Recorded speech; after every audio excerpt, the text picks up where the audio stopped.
Ces images de coyotes en balade à Montréal se multiplient. Près de 400 signalements ont été faits dans certains quartiers de la métropole au cours de la dernière année. Des animaux parfois agressifs. 5 personnes disent avoir été mordues, 11 animaux domestiques ont été attaqués, certains en sont morts.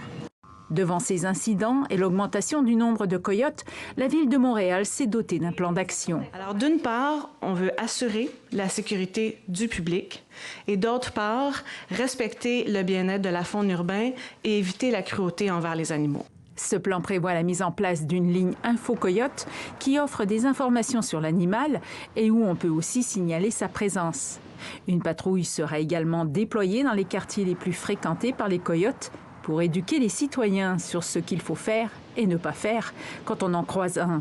L'arrivée des coyotes dans les villes nord-américaines s'explique par le phénomène de l'étalement urbain. Quand on développe, on se trouve à détruire les forêts, détruire les milieux naturels.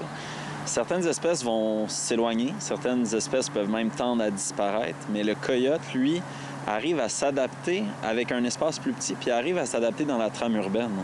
Comme la solution de les abattre est exclue et celle de les trapper est exceptionnelle, il va falloir, nous aussi, nous adapter à la présence des coyotes. On est certain que c'est possible de cohabiter.